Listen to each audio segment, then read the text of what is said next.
छत्रपती संभाजीनगरसाठी मंजूर झालेल्या 4 multispeciality हॉस्पिटलपैकी N11 येथील हॉस्पिटलची इमारत पूर्ण होऊन देखील मागील 3 वर्षांपासून ते सुरू झाले नाही। मनुष्यबळ, वैद्यकीय उपकरणे आणि निधीअभावी 61 बेडचे हे हॉस्पिटल रखडले असून स्मार्ट सिटी अंतर्गत मंजूर असलेल्या या प्रकल्पाची जबाबदारी राज्य सरकारने स्वीकारून आवश्यक निधी आणि धोरण उपलब्ध करून द्यावे अशी मागणी आमदार अंबादास दानवे यांनी सभागृहात केली आहे। मंत्री महोदयांचं उत्तर हे चूक आहे। मंत्री महोदय असं म्हणू शकत नाही की महानगरपालिका ते नगर विकास विभागाचे मंत्री म्हणून काम करतात, याचा अर्थ जबाबदारी त्यांची पण आहे। माझ्याकडे जी माहिती आहे की 4 हॉस्पिटल मंजूर झाले होते, त्याला जवळपास 31 कोटी 62 लाख रुपये अशा प्रकारचं टेंडर निघालं होतं, कॉन्ट्रॅक्टर नेमले होते। त्या 4 पैकी एकच इमारत झालेली आहे, बाकी 3चा तर मागसूम सुद्धा नाही।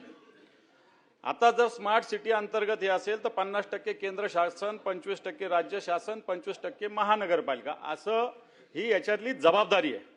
असं असताना तिथं मनुष्यबळाची सुद्धा आवश्यकता आहे। जवळपास 500 लोकांचं मनुष्यबळाची तिथं आवश्यकता आहे। आणि संभाजीनगरात गव्हर्नमेंट मेडिकल हॉस्पिटल आहे, हे एकमेव मोठं हॉस्पिटल आहे, त्यामुळे मोठ्या हॉस्पिटलची आवश्यकता आहे। हे हॉस्पिटल जवळपास 61 बेडचं हॉस्पिटल प्रस्तावित आहे। तेव्हा राज्य सरकारला आम्ही काही करू शकणार नाही असं म्हणता येणार नाही।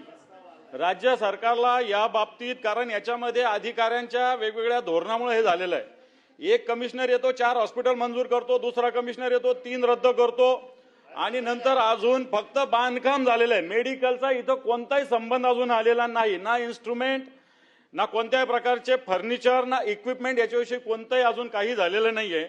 आणि म्हणून मला असं वाटतं संभाजीनगर महानगरपालिकेनं राज्य सरकारला या संदर्भात प्रस्ताव पाठवलेला आहे।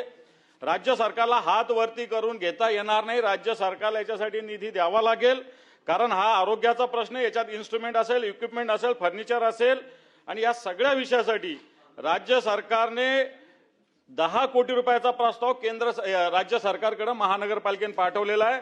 मला वाटतं ही राज्य सरकारची जबाबदारी आहे। नगर विकास मंत्री म्हणून जर माननीय मंत्री महोदय उत्तर देत असेल तर महानगरपालिकेकडे हा विषय टोलवता येणार नाही। हे कधी हॉस्पिटल होणार याचा मला असं वाटतं आपल्या मार्फत माझा त्यांना प्रश्न आहे।